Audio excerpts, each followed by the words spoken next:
Halo semuanya, balik lagi di channel ini yang dimana aku bakal membahas seputar lagu, reaction MV dan juga lain sebagainya. Ataupun aku bakal ngoceh-ngoceh seperti kemarin lagi, ngoceh-ngoceh random, apapun saja bakal aku bahas. Yang penting aku ingin cerita ke kalian semuanya, baik itu tentang K-pop, tentang lagu-lagu yang aku suka, tentang pembelajaran di sekolah, ataupun tentang masalah siswa dan juga matematika. Karena saat ini aku juga mengajar sebagai guru matematika di salah satu SMA. Jadi, ya begitulah keseharianku bersama siswa-siswa dan juga sepulang sekolah mungkin aku bisa bermain game ataupun menonton MV ataupun mendengarkan lagu kesukaanku juga. Kebetulan aku juga K-popers. Ya, mungkin tidak ada hubungannya sama guru, tapi itu antara hobi dan juga pekerjaan. Tapi kali ini aku ingin membahas seputar keresahan siswaku yang ada di sekolah dan juga aku ingin memberikan video ini kepada mereka semua bagaimana bisa keluar dari keresahan tersebut. Yang mana aku ingin membahas 10 masalah siswa dalam pelajaran matematika. Yang mana 10 masalah ini sudah aku tanyakan kepada AI apa aja sih masalah-masalah siswa, apakah memang benar relate dengan situasi yang ada di sekolahku saat ini. Sudah aku cari di WA, kebetulan ada di Meta AI 10 masalah siswa 10 masalah siswa di sekolah dalam belajar matematika. Sekarang aku bakal bacakan 10 masalah tersebut. Dan aku bakal bahas satu-satu bagaimana solusinya. Yang pertama adalah kesulitan memahami konsep. Yang kedua, kurangnya pemahaman tentang aplikasi. Yang ketiga, kesulitan dengan soal-soal cerita. Yang keempat, kurangnya kemampuan berpikir kritis. Yang kelima, kesulitan dengan simbol-simbol matematika. Yang keenam, kurangnya motivasi. Yang ketujuh, kesulitan dengan waktu. Yang kedelapan, kurangnya sumber daya. Yang kesembilan, kesulitan dengan gangguan konsentrasi. Dan yang sepuluh, kurangnya dukungan dari orang tua. Yang 10 sangat banyak relate sekali di sekolahku. Mengingat, ya sekolahku bukan yang menengah ke atas, menengah, mungkin banyakkan ke bawahnya gitu. Sekolah negeri soalnya. Oke, jadi itu yang bakal aku bahas sekarang terkait dengan 10 masalah siswa dalam belajar matematika. Dan memang 10-nya ini sangat relate dengan situasi yang ada di sekolahku. Di kelas-kelas manapun itu baik kelas 10, kelas 11, kelas 12. Bahkan yang paling buruknya lagi mereka semua tidak tahu kalian.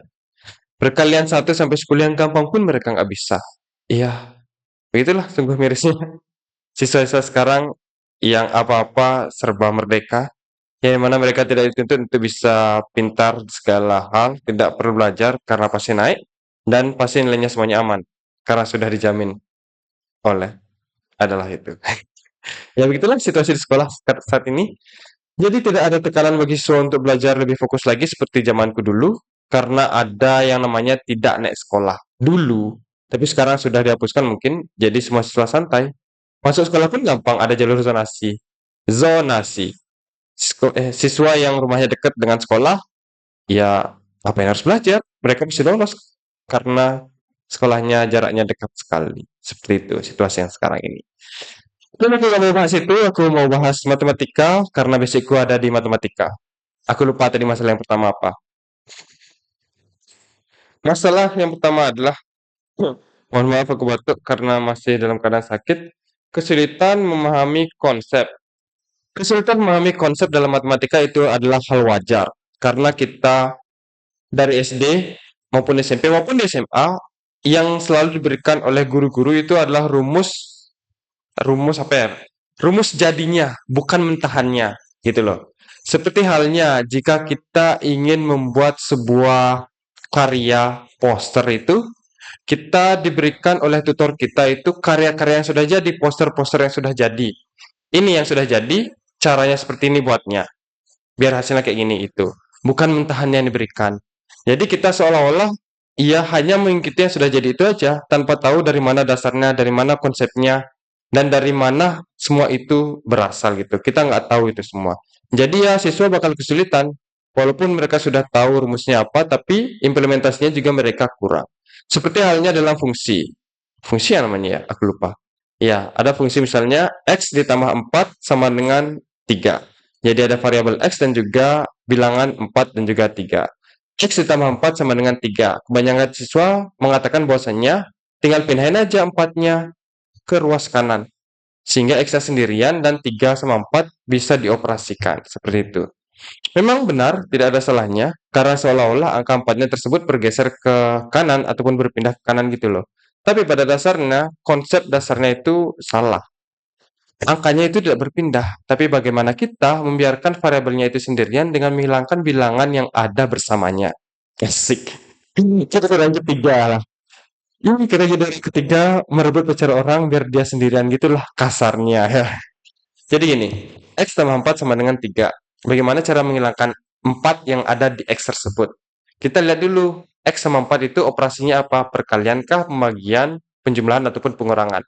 Jika penjumlahan, maka kita hilangkan 4 tersebut dengan sebuah pengurangan. Karena mereka akan bertolak belakang, kurang, dan juga tambah. Sehingga 4 dikurangi 4 hasilnya bakal 0. Itu. Mereka akan dihilangkan ataupun dikurangkan dengan angka aslinya, dengan angka sebenarnya ataupun angka yang sama gitu loh agar bisa menciptakan angka 0 gitu. Sehingga X ditambah 4 dikurangi 4 sama dengan 3 harus juga dikurangi 4. Karena jika kita menambahkan satu angka di ruas kiri, kita juga harus menambahkan angka di ruas kanan. Hasilnya adalah X ditambah 4 dikurang 4 sama dengan 3 dikurang 4. Hasilnya bagaimana? Hasilnya jadi X ditambah 0 sama dengan min 1. Karena 3 dikurangi 4. Jika kita punya utang 3, baru bayar. Jika kita punya utang 4, baru dibayar 3. Masih sisa berapa utangnya? Sisa 1. Jadinya min 1. Hasilnya adalah X sama dengan 1. Jadinya variabel X bernilai min 1. Seperti itu konsep dasarnya yang harus diajarkan mungkin dari SD. Karena biar tidak kebanyakan siswa tuh pindah sana, pindah sini, pindah sana, pindah sini itu angkanya. Dan ya itu juga yang kurasakan itu di SMA. Yang aku dapatkan sampai SMA itu memang konsep dasarnya jelaskan, tapi tidak sedetail itu dan tidak seluas nggak luas sih. Tidak seterusnya itu yang dilontarkan kepada siswa-siswanya. Lebih banyak ke berpindah tempat sini. Sebelum akhirnya aku berkuliah di jurusan matematika, akhirnya dijelaskan bagaimana semua konsep-konsep dasar yang ada di matematika. Dan dari sana aku mengerti bahwasanya di pelajaran SD, SMP, SMA itu nggak salah, cuma kurang tepat aja bagi kita yang ingin belajar lebih mengenai detail matematika. Jadi itu konsep-konsep yang tidak dipahami oleh siswa. Terus bagaimana solusinya? Solusinya adalah gurunya harus kreatif. Bagaimana gurunya bisa mengajarkan konsep-konsep tersebut kepada siswa-siswa saat ini, yang dimana notabene-nya siswa saat ini sangat malas untuk belajar lebih detail. Nah, strategi guru di sini harus kreatif. Bagaimana membuat sebuah pembelajaran di kelas dengan menyenangkan. Seperti membuat game pembelajaran, PowerPoint pembelajaran, ataupun presentasi dalam belajar. Apakah bisa matematika dibuat presentasi? Tentu saja bisa, karena semua pelajaran bisa dibuat presentasi. Tergantung gurunya mau apa enggak gitu loh. Yang kedua, yang kedua adalah kurangnya pemahaman siswa tentang aplikasi. Aplikasi di sini bukan aplikasi yang ada di komputer, laptop, dan lain sebagainya. Ini adalah pengaplikasian, bagaimana pengaplikasian rumus-rumus dalam kehidupan sehari-hari, ataupun matematika dalam kehidupan sehari-hari. Kebanyakan siswa tersebut, mereka tahu apa rumusnya, tapi mereka sama sekali tidak bisa mengerjakannya juga. Mengapa bisa terjadi demikian? Karena kurangnya latihan soal yang diberikan oleh guru-guru. Atau mungkin guru-gurunya sudah memberikan banyak latihan soal, tapi siswanya tidak mau mencoba. Itu. Cobalah lebih tegas sedikit bersama siswa. Karena jika kita lembek dan tidak ada ketegasan dalam kelas tersebut, ya siswa akan semena-mena tidak mengerjakan hal tersebut. Memang setiap orang punya kemampuannya masing-masing, tapi matematika adalah kemampuan dasar yang harus dimiliki oleh setiap manusia. Karena segala hal yang ada di hidup ini memerlukan matematika. Gitu. Banyak kok siswa yang nggak protes sih yang curhat gitu. Pak, ini saya dapat nyontek, nyontek lagi, dapat nyontek apa tuh rumusnya, tapi saya juga nggak bisa cara pengerjaannya gimana. Padahal gimana ya? Rumusnya itu rumus ABC dan nilai variabel A, B, C-nya itu sudah ada. Mereka tidak bisa substitusi ke dalamnya itu. Itu yang mereka nggak bisa. Kenapa mereka nggak bisa? Ya kurang latihan itu loh. Kurangnya latihan dan juga kurangnya kejelasan ataupun kedetailan dari guru tersebut. Yang mana nilai A, B, C yang sudah diketahui harus disubstitusi ke dalam rumus tersebut. Dimasukkanlah ke dalam rumus tersebut. Bukan semena-mena, ya gini deh, kalau misalnya yang jelasin di papan tuh tulis dulu rumus awalnya apa, baru tulis bagaimana proses setelahnya substitusi itu, ataupun dimasukkan angka-angka tersebut. Jangan langsung masukin angkanya tanpa tahu rumus awalnya apa gitu. Itu yang membuat siswa kebingungan kebanyakan seperti itu. Yang ketiga,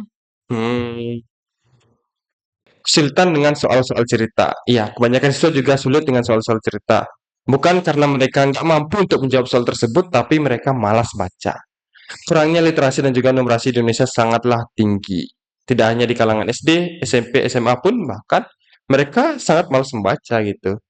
Tidak menyalahkan guru bahasa Indonesia karena emang dari individu siswa yang tersebut.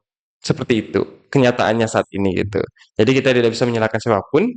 Yang hanya satu bisa disalahkan adalah siswa itu sendiri maupun lingkungan yang ada di rumah mereka. Karena mereka banyak jam yang akan dihabiskan di lingkungan rumah dibandingkan di sekolah gitu.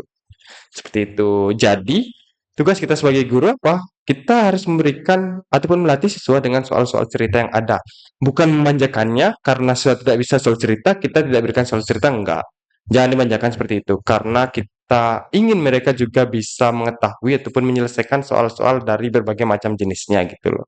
Selain itu, mulailah di awal pembelajaran sebelum kelas itu berikan siswa literasi sekitar 5 sampai 10 menit membaca buku apa saja yang mereka inginkan.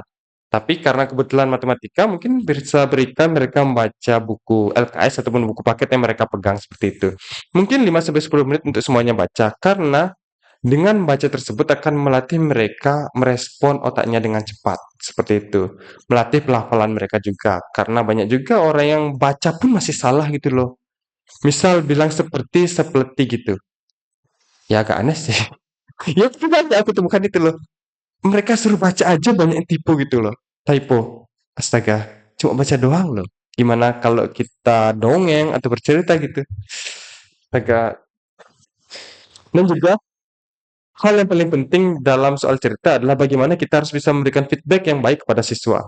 Karena kebanyakan juga tidak adanya feedback yang diterima oleh siswa membuat mereka jenuh untuk membaca soal yang panjang-panjang.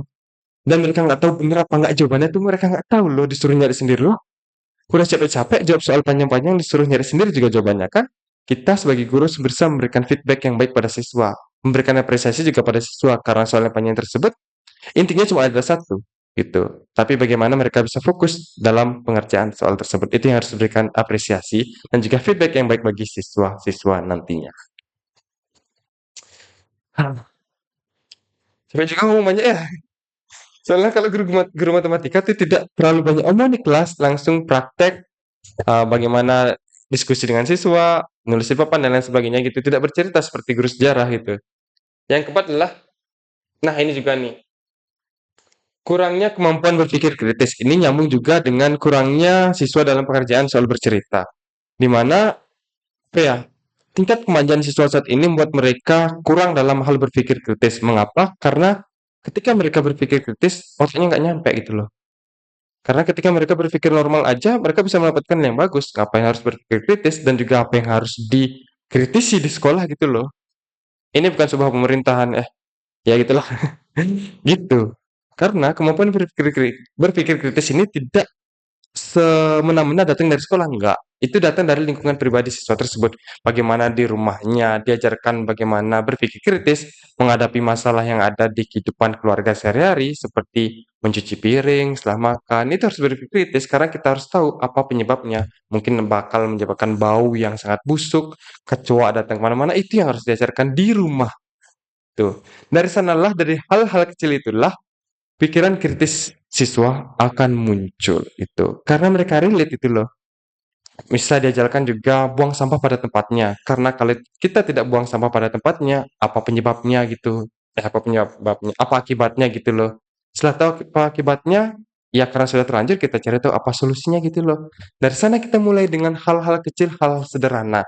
Baru nanti guru bisa menambahkan hal-hal yang besar di sekolah gitu. Harus adanya kolaborasi antara guru dan juga orang tua di rumah. Nah, ini juga masuk ke poin nomor 10. Nanti aku bahas. Poin nomor 5.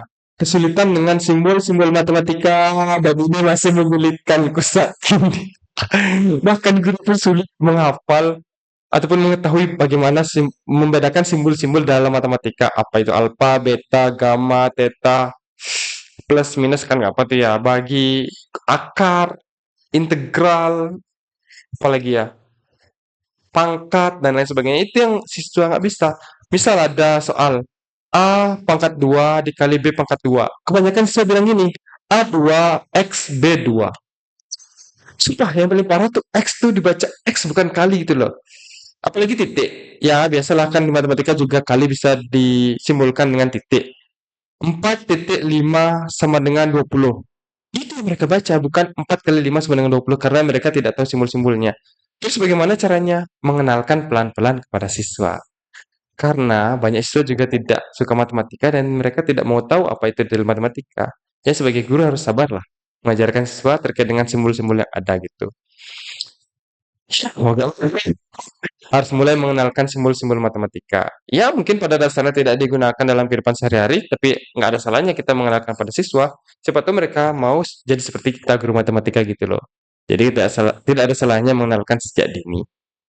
Yang keenam adalah kurangnya motivasi ya. Oh ya, kurangnya motivasi belajar matematika. Gimana nggak kurang? Mereka baru tahu matematika itu susah langsung nggak mau buka buku. Ya emang pada kenyataannya emang susah. Jika mereka memulai dari tingkatan yang lebih tinggi, tidak mulai dari bertahap dari bawah gitu. Coba kita naik tangga, bisa nggak kita naik langsung lompat ke atas itu? Nggak bisa kan?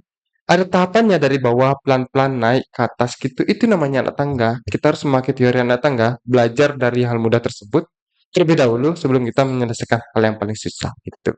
Ini konsepnya dalam matematika ya, untuk bisa menambahkan minat siswa gitu. Kita berikan afirmasi positif kepada siswa terus-menerus. Jangan kita takuti siswa dengan soal-soal yang sangat mengerikan itu jangan. Kita mulai dari hal kecil, hal sederhana. Kita bisa main ular tangga dengan konsep matematika, monopoli kita bisa main, ataupun konsep-konsep yang ada di AOC maupun COC. Itu sangat seru diajarkan kepada siswa SD, SMP maupun SMA. Tergantung gurunya yang kreatif membuat soalnya nanti gitu. Mulai dari sanalah kita bisa meningkatkan motivasi-motivasi yang ada dari siswa tersebut. Bagaimana kita mengenalkan matematika yang menyenangkan, membuat lagu dari matematika, dan lain sebagainya. Atau bisa kita juga membuat layang-layang. Ada namanya materi atau matematika. Kita mengaplikasikan matematika dalam kehidupan sehari-hari. Membuat layang-layang, membuat batik, dan lain sebagainya. Itu bisa. Ataupun senam lantai. Itu bisa. Tergantung gurunya sekarang dan juga orang tua yang ada di rumah. Bagaimana menanamkan anaknya tersebut agar tidak takut pada matematika gitu. Karena banyak orang tua juga mengatakan matematika itu susah. Sengaja ditakuti anaknya tersebut biar mau belajar. Tapi pada dasarnya enggak itu loh. Kuno banget sebenarnya. Yang ketujuh adalah kesulitan dalam waktu belajar. Banyak siswa yang tidak bisa manajemen waktu, itu wajar. Karena mereka masih siswa. Aku pun ketika SD, SMP maupun SMA masih sulit untuk mengatur jam belajar. Ketika kuliah, baru ada organisasi ditempeleng plang gitu. Baru bisa mengaturnya gitu. Ya wajar sih, tidak bisa. Tapi nggak salah juga kita harus belajar dari dini gitu loh. Di keluarga maupun di sekolah. Kita harus membuat jam pelajaran. Ataupun membuat jadwal belajar di rumah sih harusnya. Karena apapun yang ada di rumah itu akan dibawa ke sekolah juga. Bagaimana orang tua bisa menyikapi siswa, menyikapi anaknya tersebut, bagaimana kapan waktunya belajar, kapan waktunya nonton, main game dan lain sebagainya itu harus itu. Jangan hanya belajar-belajar saja, orang tua juga harus memberikan permainan ataupun membiarkan anaknya tersebut main game, nonton apa yang dia sukai, melakukan hobinya itu harus gitu. Karena agar anak tersebut tidak stres itu. Walaupun kita mencocokinya dengan les, tapi kita juga harus memberikan sebuah permainan. Memberikan HP untuk main game itu nggak masalah, memberikan laptop untuk main game nggak masalah, karena dari sana juga akan muncul pikiran kritis ataupun memori ataupun apa ya permainan logika siswa akan main di sana dan itu sangat berhubungan dengan matematika gitu loh.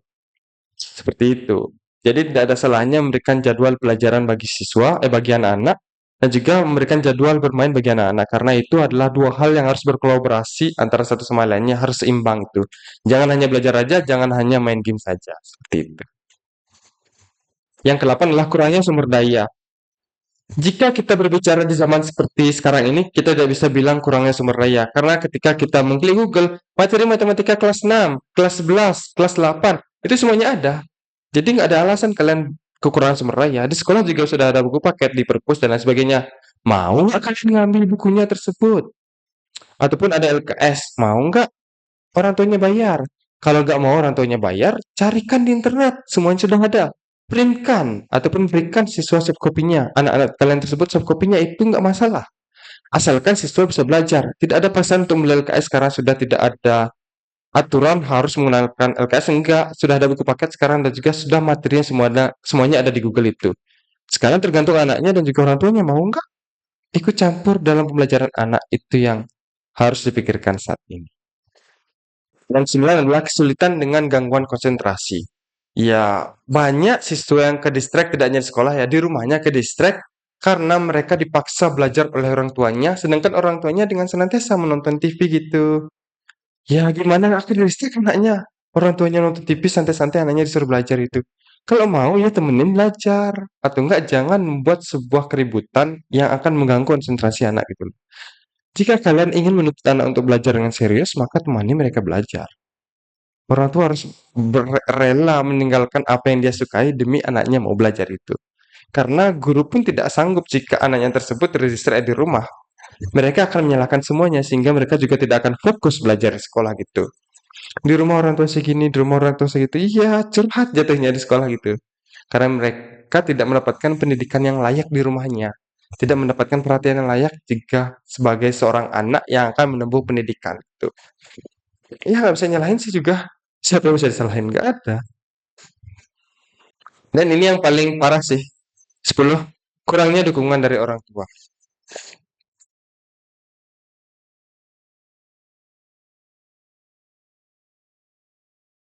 Oke, mulai lagi. Jadi gitu, banyak sekali siswa yang tidak mendapatkan dukungan dari orang tuanya bersekolah ataupun belajar di rumah gitu. Yang gimana ya? Sih mereka ada aja selalu alasannya, alasannya kerja kek, alasannya sibuk kek, alasannya anaknya bisa mandiri kek. Ya itu kan urusan anaknya, bukan urusan saya lah. Yang punya anak lu. Apa-apa, benar-benar. Ya, untuk itu ada hanya orang tua kedua di sekolah. Kita dengan senantiasa memberikan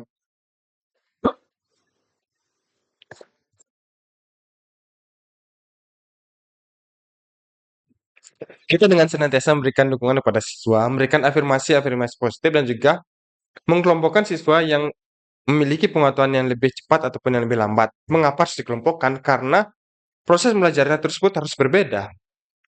Jika kita menyatukan mereka, mungkin yang kemampuannya lebih rendah akan linglung, apa ya namanya? Akan takut untuk berbicara. Karena di sana diselimuti oleh orang-orang yang lebih pintar darinya, itu mungkin ya. Malu untuk mengekspresikan diri tersebut di sekolah. Jadi kita harus mengelompokkannya. Guru akan senantiasa memberikan siswa pembelajaran di luar kelas. Jika siswa tersebut ingin misalnya di ruang guru, di perpustakaan dan lain sebagainya untuk bisa meningkatkan kemampuan ataupun skill dari siswa itu sendiri. Kita tidak harus menuntut siswa harus bisa belajar ini itu karena siswa punya kemampuannya sendiri. Itu yang namanya ekstrakurikuler. Di sini sangat penting dukungan orang tua, baik itu dari segi mental, fisik, psikis, maupun pembelajaran yang ada di rumah bagi siswa itu sendiri, bagi anak-anak mereka itu sendiri. Karena jika orang tua tidak mendukung, bagaimana siswa tersebut bisa maju? Betul loh. Ya, semisal ada masalah finansial, ya kita dukung. Ambil buku di perpustakaan, printkan dia materi-materinya seperti saya tadi. Atau jika tidak ada waktu, mungkin bisa berikan uang lebih untuk mereka les itu. Ataupun bisa memberikan uang lebih untuk membelikan buku-buku yang bisa menunjang pembelajaran itu jika tidak ada waktu menemani. Ataupun hal lain. Ataupun hal lainnya apa ya? Ya, itu sih yang dua masalah yang sangat riskan yang ada di sekolahku juga. Banyaknya orang tua yang tidak ada waktu untuk anaknya ataupun finansialnya kurang gitu. Iya, usaha dikit lah. Demi anak kalian juga itu loh. Datangin guru lesnya jika punya finansial lebih, jika tidak, misal printkan ataupun carikan materinya di Google itu. Karena aku rasa sekurang-kurangnya finansial, semua siswa di sekolah bawa HP. Jadi nggak ada alasan lagi tidak bisa mendukung anak-anak tersebut untuk bisa melaju lebih baik lagi di pembelajaran itu nggak ada. Ya sebaiknya sebagai orang tua karena aku belum jadi orang tua, aku tidak bisa ngomong banyak karena memang pasti ada banyak masalah. Tapi ya yang bisa aku berikan, ya karena aku kasihan juga kepada anak-anaknya tersebut gitu loh. Mereka curhat di sekolah, curhat kepada aku juga karena mereka tidak ada support atau pendukungan dari orang tua sehingga mereka sedih dan juga ogah-ogahan malas belajar di sekolah. Toh juga untuk apa? Orang tua juga nggak suka jika anaknya pintar gitu loh. Iya, miris sih gitu loh. Tapi kita sebagai guru di sekolah sangat bangga kepada semua siswa. Baik itu yang kemampuan belajarnya masih rendah, tinggi, ataupun sedang, itu nggak masalah. Semuanya kita rangkul, semuanya kita ajarkan satu-satu agar mereka ngerti gitu loh. Aku pun di kelas jika ada siswa yang konsepku tutor sebaya gitu loh. Aku akan memberikan soal, misalnya 3 soal tersebut pada semua siswa. Saya sama ratakan itu loh pada semua siswa.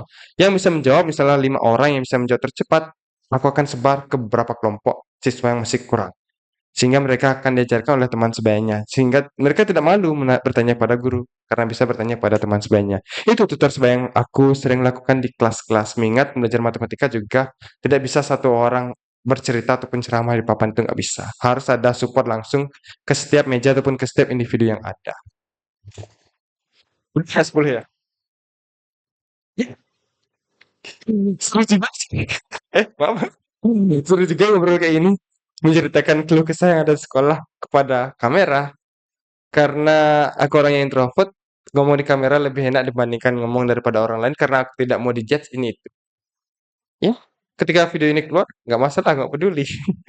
Ya, mungkin sekian 10 masalah yang dialami siswa dalam belajar matematika. Mungkin sepertinya ya, berikut-berikutnya aku bisa bahas tentang bagaimana cara guru mengajarkan matematika dengan menyenangkan sekolah ataupun bagaimana caranya menjadi guru idola di sekolah. Asik.